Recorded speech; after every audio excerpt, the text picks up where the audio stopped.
Bab 1536, Ketenangan Akhir. Seolah-olah tidak pernah rusak. Selama beberapa jam berikutnya, Fang Yu melakukan hal yang sama pada ke-37 susunan teleportasi di Yanxia. Dia menghancurkan susunan teleportasi dengan pedang Dao Surgawi. Tetapi setelah dia berurusan dengan susunan teleportasi ke-37, dia merasa ada yang salah lagi. Aku sarankan kau kembali ke lokasi pertama dan melihatnya. Pada saat ini, Giok Api juga angkat bicara. Fang Yu mengerutkan kening, mengaktifkan mantra teleportasi, dan kembali ke susunan di wilayah barat laut. Kemudian, dia melihat susunan teleportasi itu utuh sepenuhnya. Sialan. Fang Yu mengumpat, wajahnya sedikit muram. Dalam penglihatan mata wawasan, susunan teleportasi di sini utuh sepenuhnya, tanpa kerusakan apapun. Satu susunan teleportasi seperti ini, maka 36 susunan teleportasi lainnya bahkan lebih buruk. Usaha yang sia-sia. Susunan teleportasi ini tidak akan memperbaiki diri sendiri ketika Fang Yu berada di depannya, tetapi begitu dia pergi, mereka memperbaiki diri sendiri. Rasanya seperti lelucon, membuang lebih dari 3 jam waktu Fang Yu. Susunan teleportasi ini tidak mungkin bisa memperbaiki diri sendiri, pasti ada entitas yang belum kutemukan yang diam-diam memperbaikinya. Mata Fang Yu membeku saat berpikir, mungkin itu kehendak tadi. Kurasa tidak, kehendak itu menindas yang lemah dan takut pada yang kuat. Karena kau telah mengusirnya, ia tidak akan memprovokasimu seperti ini lagi, kata Giok Api. Tapi idemu benar, susunan ini memang tidak bisa dihilangkan sepenuhnya. Entah kau menghancurkannya atau tidak, pihak lain hanya membutuhkan waktu singkat untuk meregenerasi susunan teleportasi. Jadi, semua usahamu siang ini sia-sia. Karena kau tahu, kenapa kau tidak mengatakannya tadi? Tanya Fang Yu, wajahnya tidak senang. Kau tidak bertanya padaku, kata Giok Api. Lagi pula, aku hanyalah roh, aku tidak bisa membuat pilihan apapun untukmu, aku hanya bisa mengobrol denganmu. Fang Yu tidak mengatakan apapun lagi, hanya mengerutkan kening sambil menatap susunan teleportasi di depannya. Dia tahu bahwa menghancurkan susunan teleportasi ini tidak ada artinya. Karena susunan itu dapat diperbaiki kapan saja. Untuk benar-benar menghancurkannya, hanya ada satu solusi. Yaitu menemukan entitas di baliknya dan melenyapkannya. Jika perbaikan susunan teleportasi ini bukan dilakukan oleh kehendak itu barusan, maka itu hanya bisa kehendak Akademi Suci, yang terkait erat dengan ras alien, dan mungkin bahkan sumber dari mereka. Mata Fang Yu menajam. Kehendak Akademi Suci semakin sering muncul akhir-akhir ini. Meskipun itu semua hanya spekulasinya, intuisinya mengatakan kepadanya bahwa spekulasinya kemungkinan besar benar. Hanya saja kehendak Akademi Suci belum benar-benar menunjukkan dirinya, setiap tindakannya dilakukan secara rahasia atau hanya dengan mengirimkan apa yang disebut penghukum. Badan utama Akademi Suci tetap tersembunyi di balik bayangan. Karena aku tidak bisa menghancurkannya, maka aku tidak akan melakukannya. Mata Fang Yu dingin saat dia menatap susunan teleportasi di depannya dan bergumam pada dirinya sendiri, aku ingin melihat apa yang akan kau lakukan dengan susunan teleportasi ini. Fang Yu kembali ke rumah besar di ibu kota utara. Untuk periode waktu berikutnya, dia bolak-balik antara rumah besar dan wilayah Pangeran Rongdao. Namun kenyataannya, dia menghabiskan sangat sedikit waktu di wilayah tersebut. Karena selama waktu ini dia tidak punya pekerjaan selain diam-diam menunggu buah suci ke-6 muncul. Di dalam rumah besar di Beidou, dia menghabiskan sebagian besar waktunya beristirahat di lantai atas bangunan bambu, sesekali memeriksa kultivasi Jirumei. Kehidupan terasa damai, bahkan lebih damai daripada tahun sebelum munculnya ras alien. Ini adalah ritme hidup Fang Yu yang paling nyaman. Dia akan menemukan hal-hal untuk dilakukan di hari kerja, seperti berkebun. Namun, meskipun periode ini damai, pikiran Fang Yu tidak tenang. Dia tahu betul bahwa ini adalah ketenangan sebelum badai. Ketika buah suci terakhir muncul, pasti akan terjadi pertempuran yang sangat sengit. Berapa banyak lawan kuat yang akan muncul tidak diketahui. Tetapi satu hal yang pasti, bagi Fang Yu, pertempuran ini adalah pertempuran yang mutlak harus dia menangkan. Karena jika dia gagal, masalahnya tidak hanya akan melibatkan dirinya sendiri. Seluruh bumi berpotensi lenyap menjadi ketiadaan karena hancurnya kristal sumber. Pada saat ini, Fang Yu teringat sebuah kalimat yang pernah dia ucapkan ketika pertama kali bertemu Clara. Dia bukanlah seorang pahlawan, dan dia juga tidak ingin menjadi seorang pahlawan. Tetapi sekarang, dunia ini telah mendorongnya ke garis depan. Jika dia mundur selangkah, seluruh garis pertahanan akan runtuh. Dan begitu runtuh, orang-orang dan hal-hal yang dia sayangi akan lenyap selamanya. Karena itu, Fang Yu tidak punya pilihan. Dia hanya bisa berdiri di garis depan, menjadi satu-satunya garis pertahanan. Mungkin inilah alasan dibalik dua kalimat yang Dao Tian katakan kepadanya. Jangan terlalu membebani diri sendiri.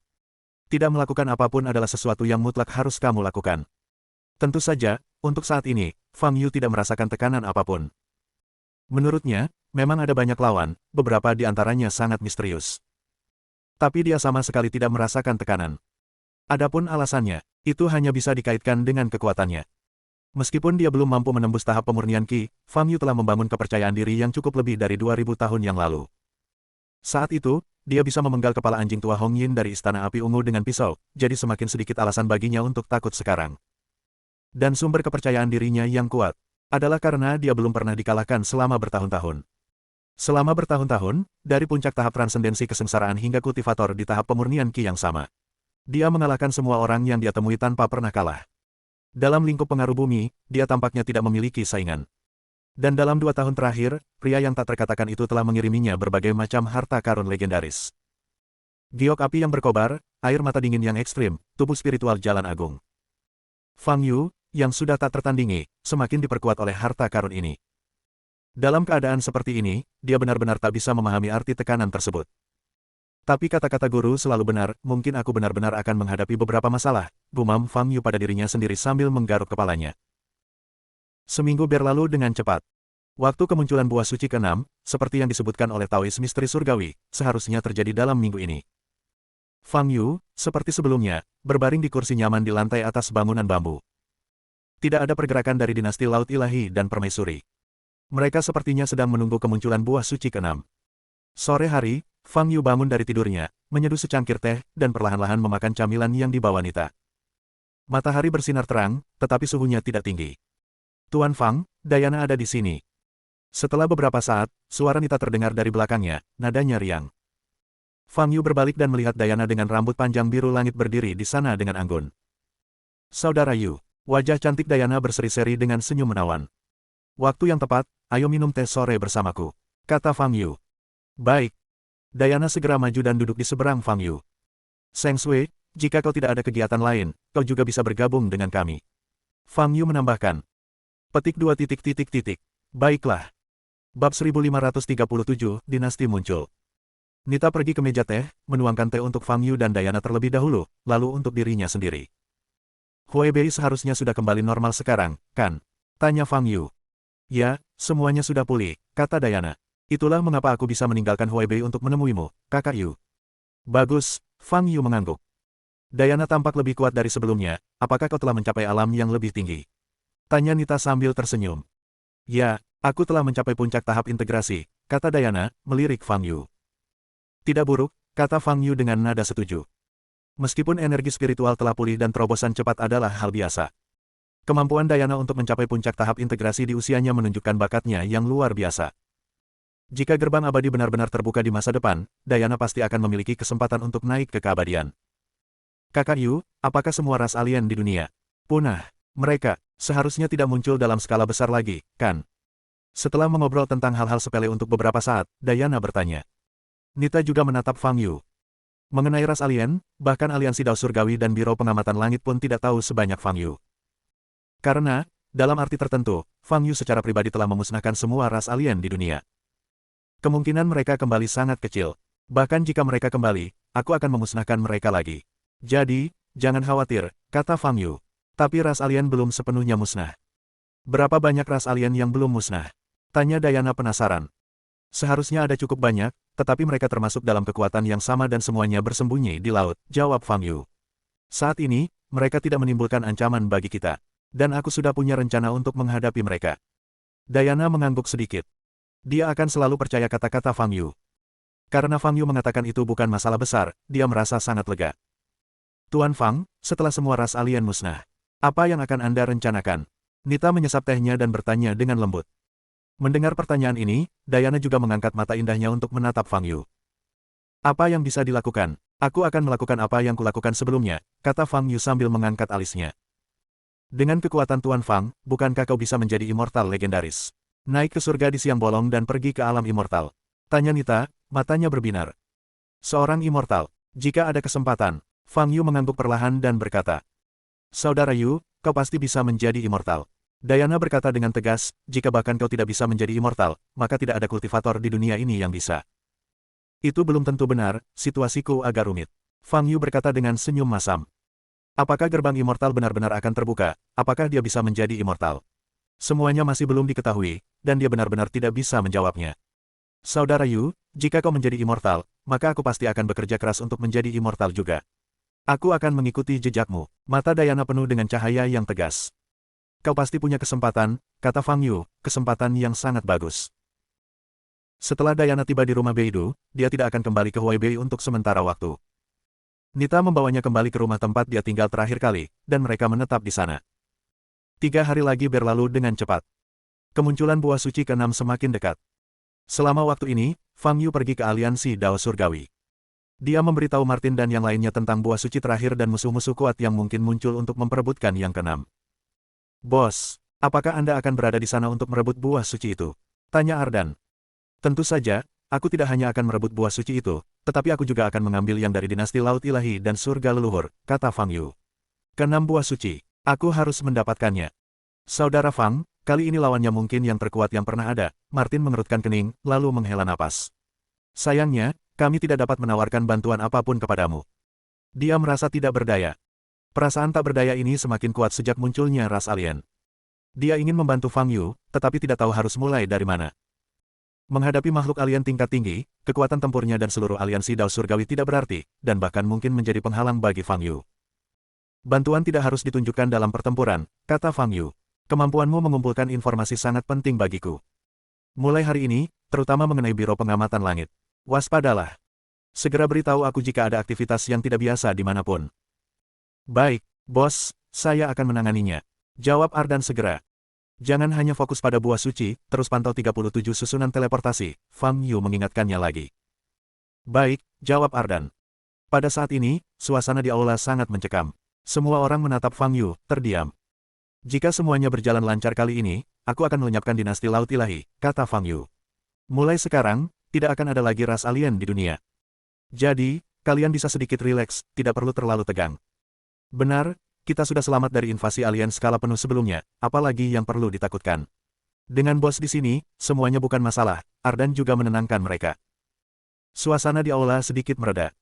Setelah itu, mereka membahas topik lain. Tak lama kemudian, semua orang bubar. Hanya Martin dan Fang Yu yang tersisa di aula.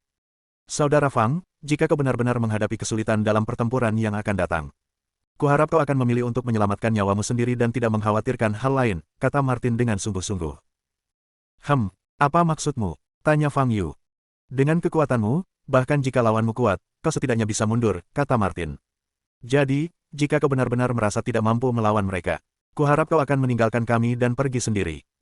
Martin, kau masih sama seperti biasanya, jangan terlalu pesimis, kata Fang Yu menepuk bahu Martin. Lagi pula, jika aku benar-benar bukan tandingan mereka, tidak mungkin aku bisa melarikan diri. Seluruh bumi akan hancur, lalu kemana aku bisa melarikan diri? Seluruh bumi akan hancur. Mata Martin membelalak kaget. Fang Yu kemudian memberitahu Martin tentang kristal sumber. Setelah mendengarkan, ekspresi Martin menjadi semakin serius, keterkejutan di matanya masih terlihat.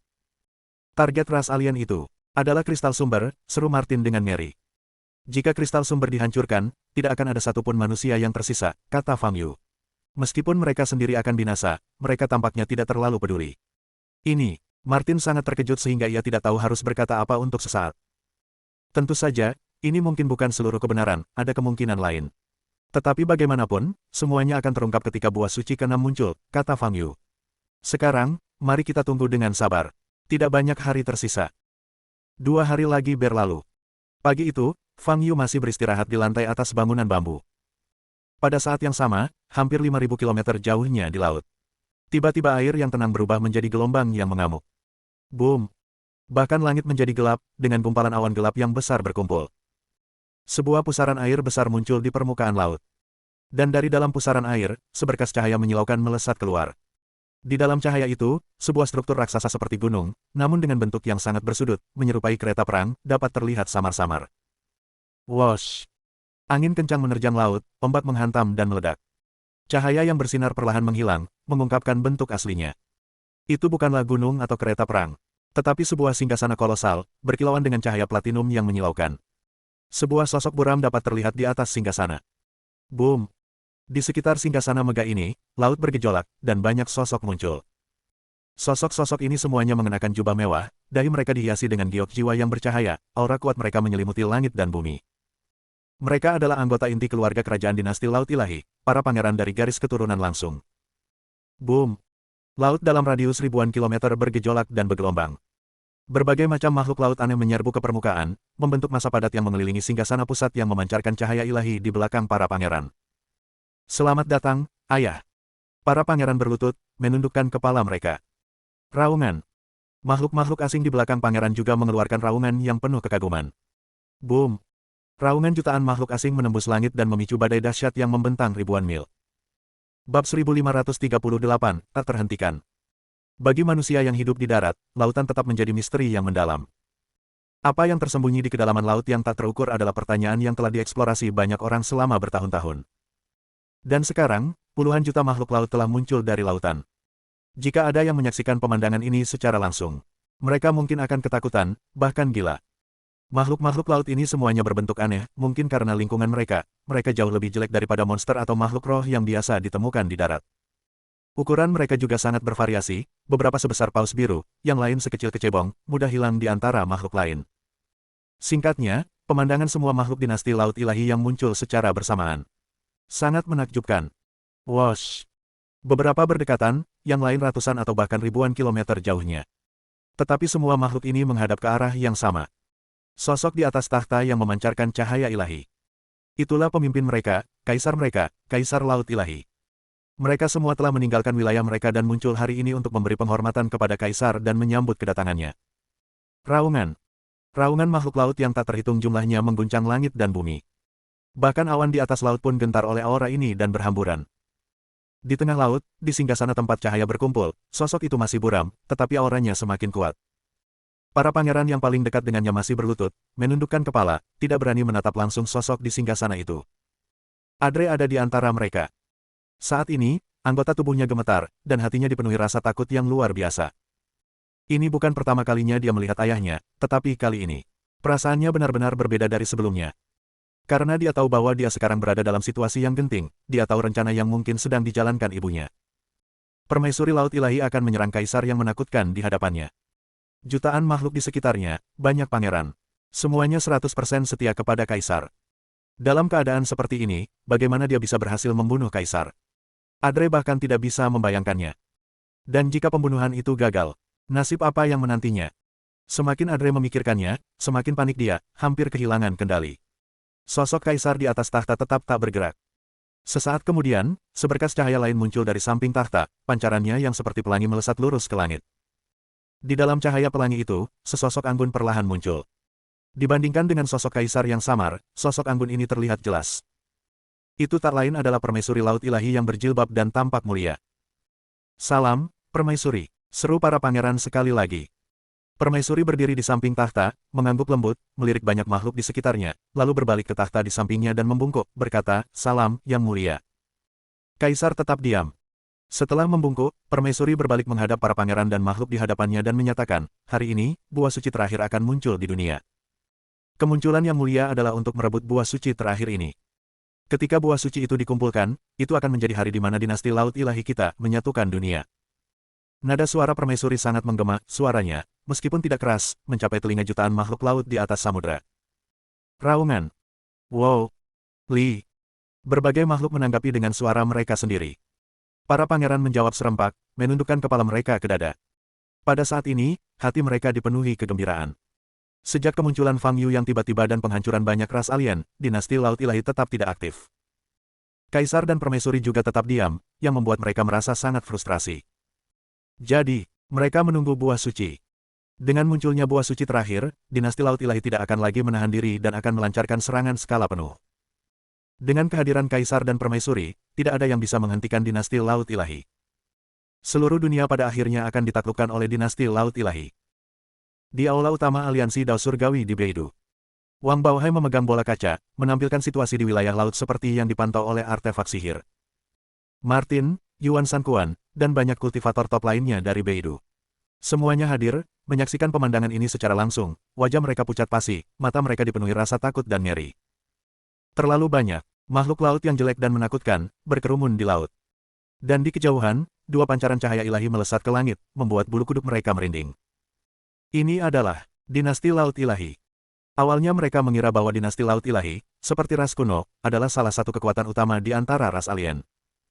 Setelah banyak ras alien di daratan dimusnahkan, dinasti laut ilahi meskipun bersembunyi di dasar laut, bukan lagi ancaman yang signifikan. Tetapi sekarang, melihat pemandangan ini di lautan luas, mereka hanya merasa putus asa. Hanya dengan melihatnya, jumlah makhluk alien di dinasti Laut Ilahi saja mungkin tidak kurang dari jumlah total ras alien yang pernah menduduki berbagai wilayah Yanxia. Ini adalah fakta yang menakutkan.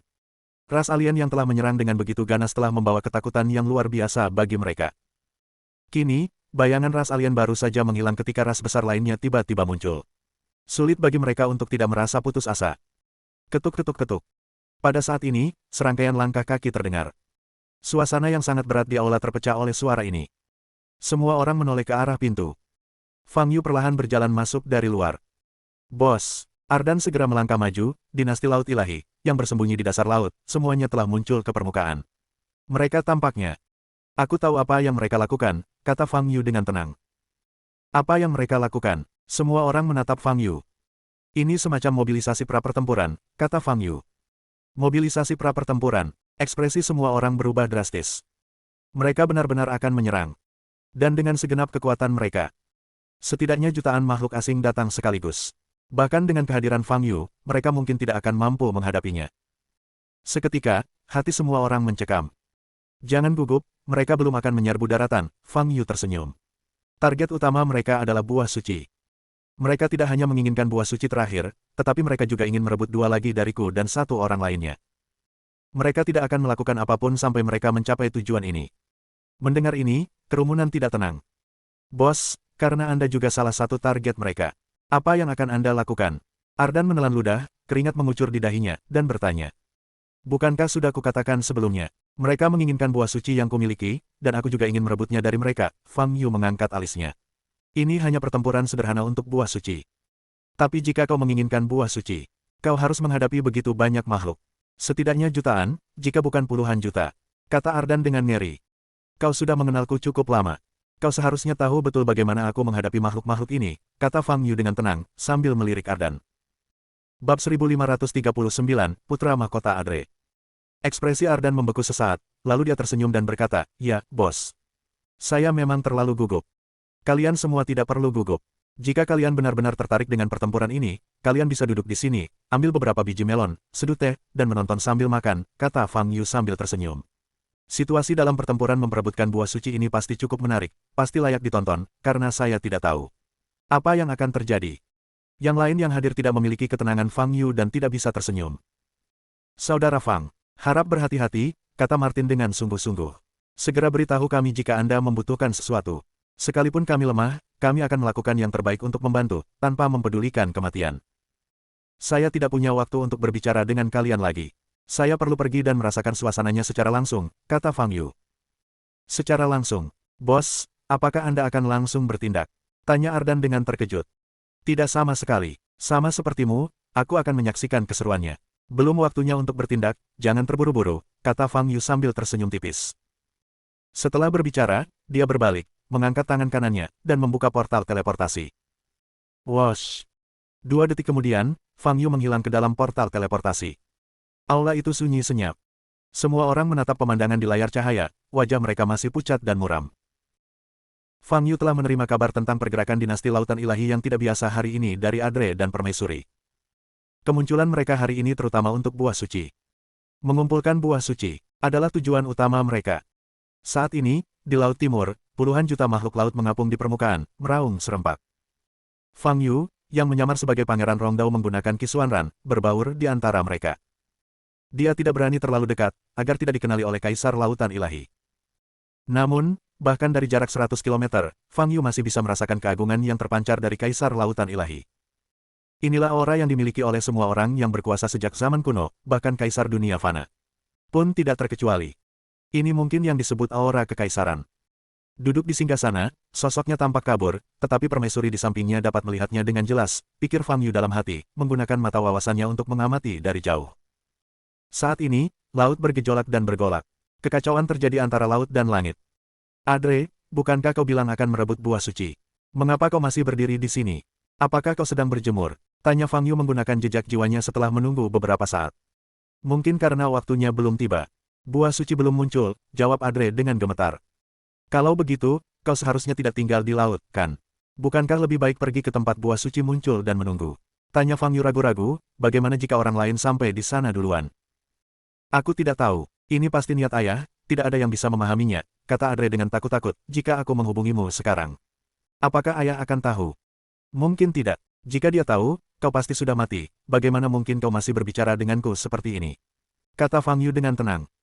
Mendengar ini, jantung Andre berdebar kencang, dan dia menjadi semakin ketakutan. Aku sarankan kau tenang. Ketika sampai pada titik ini, semakin panik kau, semakin besar kemungkinan kau melakukan kesalahan, kata Fang Yu. Lagi pula, ini hanya kematian, mengapa begitu takut? Aku tidak ingin mati, jawab Andre. Andre. Tepat ketika Andre berbicara kepada Fang Yu, sebuah suara yang dalam dan agung tiba-tiba bergema di sekitarnya. Mendengar suara ini, Andre gemetar seolah disambar petir, segera mengangkat kepalanya untuk melihat singgasana besar di hadapannya. Kaisar telah berbicara. Para pangeran lain yang berlutut di sekitarnya juga sedikit mengangkat kepala mereka, melihat ke arah Andre. Adapun permaisuri yang berdiri di samping Kaisar, ia juga menatap Andre, tatapannya acuh tak acuh. Ayah, ayah, Andre menatap singgasana di hadapannya, suaranya bergetar saat menjawab. Ibumu telah beberapa kali menyebut namamu kepadaku, kata Kaisar perlahan, ia percaya kau pantas menjadi putra mahkota. Apakah menurutmu, kau layak menjadi putra mahkota? Saat pertanyaan ini diajukan, Andre merasa seolah jantungnya akan meledak, wajahnya langsung pucat pasi. Nada suara Kaisar tenang, namun sangat berwibawa. Ia tidak mengerti maksud di balik pertanyaan ini. Bagaimana Kaisar ingin ia menjawab? Jika ia dengan percaya diri menjawab bahwa ia layak, akankah Kaisar mengujinya? Jika ia menjawab bahwa ia tidak layak, lalu bagaimana dengan Kaisar dan Permaisuri? Dihadapkan dengan pertanyaan ini, tampaknya tidak ada jawaban yang tepat dari Andre. Pada saat ini, suasana di sekitarnya menjadi hening. Banyak pangeran menundukkan kepala, masing-masing dengan ekspresi yang berbeda. Kaisar tetap diam, dan Permaisuri hanya menatap Andre tanpa mengucapkan sepatah kata pun. Sepertinya seluruh keluarga kerajaan sedang menunggu jawaban Andre. Jawablah dia, jika menurutmu aku memenuhi syarat, maka aku memenuhi syarat. Jika menurutmu aku tidak memenuhi syarat, maka aku tidak memenuhi syarat. Semuanya terserah padamu untuk memutuskan. Suara Fang Yu terdengar di telinga Andre. Tentu saja, ketika kau berbicara, akan lebih baik mengganti kamu dengan yang mulia atau ayah. Mendengar kata-kata Fang Yu, Andre menelan ludah, menarik napas dalam-dalam, dan mengumpulkan keberaniannya untuk menjawab, jika ayah berpikir aku memenuhi syarat, maka aku memenuhi syarat. Jika ayah berpikir aku tidak memenuhi syarat, maka aku tidak memenuhi syarat. Semuanya terserah ayah untuk memutuskan. Meskipun kata-katanya agak ragu-ragu, setidaknya jelas. Mendengar ini, Permaisuri, yang berdiri di samping Kaisar, sedikit menggerakkan matanya. Namun, Kaisar tetap diam. Periode keheningan ini sangat sulit bagi Andre, seperti menunggu keputusan. Menurut ibumu, ketiga buah suci yang saat ini dimiliki oleh dinasti lautan ilahi semuanya berkat usahamu. Setelah beberapa saat, Kaisar akhirnya berbicara. Dari segi prestasi, Anda telah melampaui semua pangeran dalam keluarga kerajaan, ini adalah fakta yang tak terbantahkan.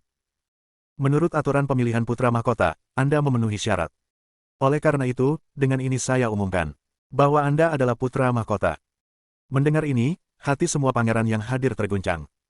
Posisi putra mahkota benar-benar telah direbut oleh Andre. Anda harus tahu bahwa hanya 2 bulan yang lalu, Andre benar-benar tidak berguna dalam keluarga kerajaan. Tetapi hari ini, Kaisar secara pribadi mengumumkan bahwa Andre adalah putra mahkota. Bagi banyak pangeran yang hadir, ini adalah pukulan telak. Namun, tak seorang pun berani menyuarakan keberatan. Ini adalah keputusan Kaisar, dan tak seorang pun bisa ikut campur. Semua ketidakpuasan hanya bisa terpendam di dalam hati mereka. Tetapi meskipun tahu mereka tidak bisa menyuarakan keberatan, para pangeran tak bisa menahan diri untuk tidak melihat ke arah Andre, tatapan mereka beragam. Beberapa dingin, beberapa waspada, beberapa mengejek. Singkatnya, tak satu pun tatapan mereka ramah. Andre bisa merasakan permusuhan di sekitarnya, wajahnya pucat pasi, dan tubuhnya gemetar, tetapi ia tetap menundukkan kepala dan menjawab, terima kasih atas kepercayaanmu, ayah. Aku pasti tidak akan mengecewakanmu. Pada saat ini, Permaisuri, yang berdiri di samping Kaisar, tersenyum tipis. Rencananya telah berhasil. Ia telah mengerahkan banyak usaha dan menghadapi banyak kejadian tak terduga. Tetapi pada akhirnya, ia tetap menempatkan putranya di atas tahta. Bab 1540, mengguncang dunia. Ini adalah langkah penultimate dari rencana tersebut. Sekarang Andre telah menjadi putra mahkota, langkah selanjutnya adalah menempatkannya di atas tahta. Buah suci akan segera muncul. Semuanya berjalan sesuai rencana. Selama tidak ada kejadian tak terduga, dia bisa mengambil alih hari ini. Permaisuri menatap Andre dari kejauhan, matanya sedikit berkedip. Saat ini, Andre hampir kelelahan. Banyak tatapan bermusuhan di sekitarnya, suara dan tatapan agung Kaisar. Semuanya membuatnya merasa sangat tertekan. Dia tahu betul bahwa sekarang dia benar-benar telah menjadi putra mahkota. Maka rencana permaisuri akan terus dilaksanakan. Selanjutnya, apa yang akan dilakukan permaisuri mungkin adalah sesuatu yang bahkan tidak berani dia pikirkan. Fang Yu, yang berada sangat jauh, juga dapat mendengar apa yang dikatakan Kaisar. Adre benar-benar telah menjadi putra mahkota. Sejujurnya, ini sedikit mengejutkan Fang Yu. Meskipun dia ingin menempatkan Adre di atas tahta sebelumnya, dia tidak menyangka prosesnya akan semudah ini. Tentu saja, mudah ditebak. Ini berkat permaisuri. Apakah Kaisar sangat mempercayai permaisuri? Seharusnya tidak seperti itu. Mengingat situasi di dalam dinasti lautan ilahi mereka, bukankah Kaisar tahu? Mata Fang Yu sedikit berkedip saat ia berpikir dalam hati. Menurutnya, Kaisar Agung tidak diragukan lagi adalah orang terkuat di dinasti lautan ilahi. Dengan kemampuan Kaisar Agung, mustahil baginya untuk tidak melihat bahwa Adre hanyalah kedok. Bagaimana mungkin orang yang tidak berguna seperti itu bisa mendapatkan 3 buah suci secara berturut-turut? Dengan sedikit berpikir, ia seharusnya bisa merasakan ada sesuatu yang tidak beres. Namun, Kaisar Agung Lautan Ilahi tetap menjadikan Adre putra mahkota di depan seluruh dinasti Lautan Ilahi. Apakah Kaisar Agung Lautan Ilahi ini benar-benar bodoh, tidak mampu melihat kebohongannya? Atau apakah ia telah disihir oleh permaisuri Lautan Ilahi? Atau apakah ia sengaja berpura-pura tidak tahu untuk membalikkan keadaan? Mata Fang Yu berkedip saat ia berpikir dalam hati. Tapi segera, ia tersenyum. Karena apapun situasinya, ia pasti akan menyaksikan tontonan yang megah. Perjuangan internal di dalam dinasti Laut Ilahi pasti akan sangat seru. Saat ini, lebih dari 10.000 kilometer jauhnya dari laut, di daerah hutan bakau di luar pinggiran kota Jiangnan. Putaran terakhir yang sederhana telah menghancurkan sepertiga dari area hutan ini. Dan di antara banyak pohon yang patah, sesosok muncul. Orang ini berpakaian putih, tampan, dengan mata yang berkilauan seperti bintang, bersinar terang. Tangan kirinya melemparkan buah berkulit merah. Itu adalah buah suci yang sama yang telah dia rebut dari Adre terakhir kali. Pria ini tidak lain adalah Zutian. Maksudmu, buah suci terakhir akan segera muncul? Tanya Zutian, menatap orang di depannya. Saat ini, seorang lelaki tua berdiri di tanah terbuka kurang dari 20 meter dari Zutian. Itu adalah Wezi. Ya, Kaisar dan Permaisuri Laut Ilahi telah meninggalkan wilayah bawah laut mereka dan mengapung di permukaan laut, menunggu buah suci ke-6 muncul, kata Wezi perlahan. Buah suci ke-6. Zutian memainkan buah suci berkulit merah di tangannya, senyum dingin teruk di bibirnya. Dia melanjutkan, kau pernah bilang padaku bahwa dinasti terkutuk ini memiliki 3 buah suci. Ya, mereka punya 3.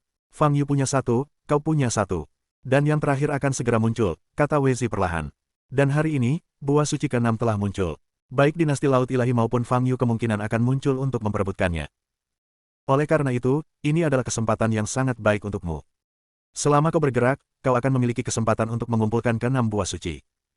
Zutian menatap Wezi, matanya sedikit menyipit, dan berkata dengan mengejek, kau datang sejauh ini untuk memberitahuku begitu banyak informasi. Kau ingin mendapatkan sesuatu dariku, kan? Ekspresi Wezi sedikit berubah, dan dia menundukkan kepalanya, berkata, aku tidak punya niat lain, aku hanya benar-benar membenci Fang Yu. Jika kau bisa membunuhnya, itu akan menjadi keuntungan terbesar bagiku. Fang Yu. Zutian menopang dagunya di tangannya, mengangguk sedikit, dan berkata, dia memang telah menarik perhatianku. Tapi kau harus tahu, jika aku mengambil tindakan terhadapnya, itu tentu bukan karena suka atau tidak sukamu. Kau tidak berhak memintaku melakukan apapun untukmu, dan apa yang kau sebut bantuan yang kau tawarkan padaku. Hanyalah sesuatu yang kau lakukan secara sukarela, jangan mengharapkan imbalan apapun. Zutian menatap Wezi, wajahnya dingin, matanya penuh penghinaan. Kata-katanya sangat sarkastik. Wezi menundukkan kepalanya, matanya sedingin es. Tetapi ketika dia mengangkat kepalanya, kedinginan di matanya menghilang, dan dia berkata dengan senyum yang dipaksakan, tentu saja aku tidak menginginkan imbalan apapun, aku hanya ingin membantumu. Namun, aku masih ingin mengajukan pertanyaan kepadamu. Zutian mendongak ke arah Wezi, tanpa berbicara. Mengingat statusmu, mengapa kau merendahkan diri untuk datang ke bumi? Apa yang ingin kau lakukan dengan 6 buah suci yang kau peroleh? Wezi menjilat bibirnya dan bertanya. Ini memang pertanyaan yang selalu terpendam di benaknya. Sekarang setelah dia bertanya, dia tidak mengharapkan jawaban. Karena dia yakin akan segera mengetahui apa yang ingin dilakukan Zutian. Memberitahumu tidak akan menyakitimu, Zutian mencibir. Aku datang ke tanah tandus ini untuk mengambil satu-satunya barang berharga di sini. Setelah aku mendapatkannya, ayahku akan membawaku kembali. Bagi orang tuaku, mengirimku ke sini hanyalah latihan. Meskipun, latihan ini tidak berarti bagiku. Dengan itu, Zutian menyimpan buah suci itu, matanya berbinar. Wosh! Semburan cahaya muncul, dan pusaran semi-transparan muncul di hadapan Zutian. Swoosh! Zutian berjalan maju, memasuki pusaran, dan menghilang. Wei tetap di tempatnya, menyaksikan pusaran itu menghilang, matanya berkilat dengan cahaya jahat. Putra Raja Surgawi ini terlalu sombong dan angkuh. Dia bahkan tidak menganggap Wei sebagai manusia, bahkan bukan seekor anjing. Aku ingin melihat bagaimana rencanamu untuk merebut buah suci dari Kaisar Laut Ilahi dan Fang Yu. Wei berkata dingin, kuharap kau berhasil, bagaimanapun juga. Keberhasilanmu adalah keberhasilanku. Dengan itu, Wei tertawa dingin, mengangkat tangan kirinya, dan mengeluarkan sebuah jimat. Wosh! Beberapa detik kemudian, sosoknya menghilang dari tempat itu. Lebih jauh ke utara, di puncak gunung bersalju. Berdiri seorang biksu botak yang gemuk, menatap ke kejauhan. Tatapannya tertuju pada lautan tempat dewa-dewa dinasti Laut Ilahi berkumpul. Air keruh dunia, akhirnya telah bergejolak. Biksu itu, masih tersenyum, mendongak ke langit dan berkata, dengan munculnya buah suci ke-6, misiku telah selesai. Kau harus memenuhi janjimu kepadaku. Sambil berbicara, ia mengangkat tangan kirinya, kilatan cahaya di telapak tangannya. Wosh! Sebuah buah bulat keemasan muncul di tangannya. Ayo bertarung untuk mendapatkannya. Aku ingin melihat bagaimana manusia yang hanya memiliki Fang Yu akan menghadapi musuh-musuh yang memenuhi langit ini. Kata biksu itu sambil tersenyum, melambaikan tangan kanannya ke depan. Wosh! Pemandangan di depannya berubah dengan gerakan tangan kanannya. Lanskap es bersalju tiba-tiba berubah menjadi lapisan awan. Pergi! Biksu itu memegang buah emas di tangan kirinya dan melemparkannya ke awan yang muncul di depannya. Bersambung.